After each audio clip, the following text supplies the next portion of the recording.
moi je vais vous parler d'une écurie active qui se situe à Randennes, enfin c'est la ferme de Randennes qui se situe à côté de Rodez. Donc je tiens à remercier Monsieur Catus qui en est le détenteur et qui m'a autorisé à venir vous la présenter aujourd'hui puisqu'il ne pouvait pas venir. Donc le concept de l'écurie active, c'est de répondre au mieux aux besoins des chevaux. Donc en proposant une alimentation adaptée sur mesure à chacun des chevaux, une vie sociale relativement riche, la liberté de se mouvoir tout au long de la journée, des atmosphères relativement aérées, donc les chevaux ne sont pas cloisonnés dans des écuries intérieures, du confort climatique, puisqu'en fait il y a de nombreux abris, et de pouvoir se reposer quand ils le souhaitent. Donc cette ferme, pour vous la présenter quand même, elle existe depuis 1979, elle est plutôt spécialisée en ovins, et depuis 92 ils ont des chevaux. En 2013 ils ont ouvert leur écurie active, donc c'était un projet de longue date, puisqu'ils travaillaient depuis 3 ans en allant régulièrement en Allemagne pour visiter pas mal d'entreprises. Et en 2014, donc ils ont 20 chevaux à l'élevage, 10 Connemara et 10 Shetland, 12 ânes, dont 4 ânesses en fait pour la production de lait cosmétique, 35 chevaux en pension, 260 ovins viande, 126 hectares et ils sont 3 personnes, donc il y a relativement du travail. Donc la structure, donc en fait cette structure elle est organisée en zones très distinctes, je vais vous les présenter au fur et à mesure. Et une attention toute particulière a été apportée au sol en fait. Donc il y a des zones, la zone active, donc qui est entre le dortoir et les râteliers à foin, sont des sols en sable avec tout un système de drainage. Il y a des dalles pour tout ce qui est zone alimentaire pour qu'elles soient toujours propres. Il y a des tapis en caoutchouc dans tout ce qui est le dortoir pour permettre d'avoir des zones plus souples pour les chevaux. Et il y a un parcours en herbe pour que les chevaux marchent quand ils le souhaitent.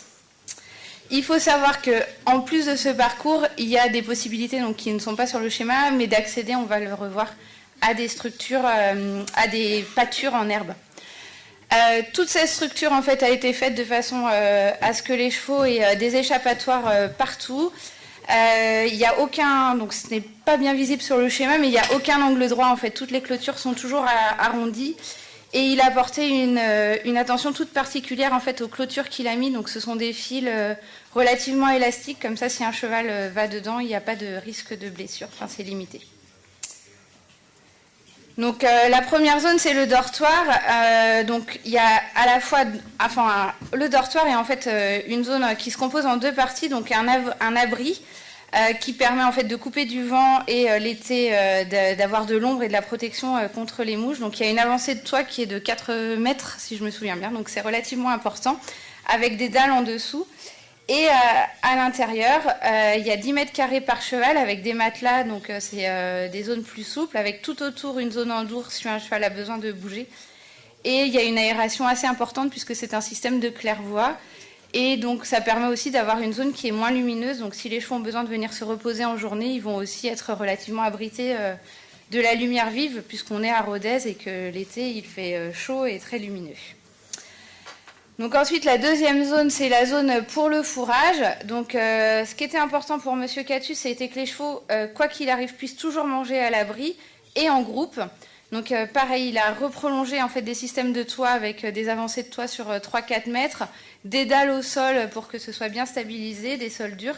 Et ensuite, il a orienté son bâtiment en fonction de sa géographie et des vents dominants, de façon à ce que les chevaux puissent s'abriter du vent et de la pluie en fonction, et également d'avoir tout au long de la journée des zones d'ombre. Donc le fourrage, il a également mis un système de volet roulant qui permet en fait à certains moments que les chevaux n'aient plus accès à l'alimentation. Donc quand j'y suis allée, en sachant que les chevaux avaient aussi accès à leur pâture, ça fonctionnait, c'était un programme qui faisait 12 fois par jour pendant 40 minutes, ce qui permettait d'avoir accès à 8 heures par jour au fourrage, plus le reste du temps à certains moments à la pâture. Il a attaché de l'importance aussi à avoir pas mal de place, donc il a prévu 1,5 râtelier par cheval pour que les chevaux puissent se mettre en fonction des affinités là où ils le souhaitaient. Il peut régler en fonction de la saison, en fonction des besoins des chevaux, le temps d'alimentation et son programme.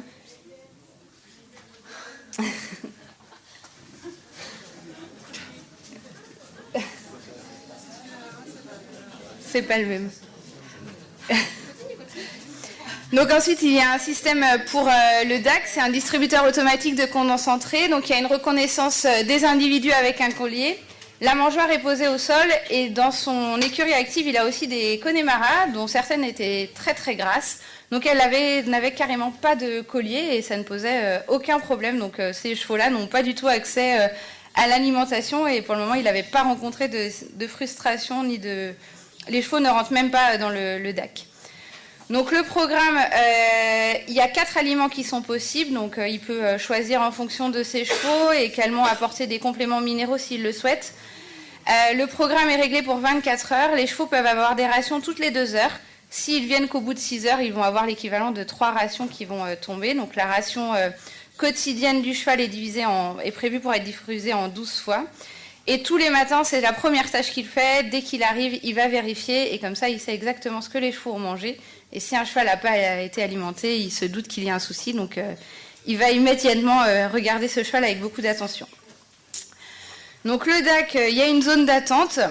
Contrairement à ce dont on pourrait croire, il n'y a absolument pas de conflit. Ils font les uns derrière les autres, ils se mettent à la queue, ils attendent. Et en fait, derrière le cheval qui vient à sa ration, il y a un système de barrière automatique. Donc, c'est juste une barrière qui descend avec un peu d'électricité qui peut passer au besoin s'il y a besoin.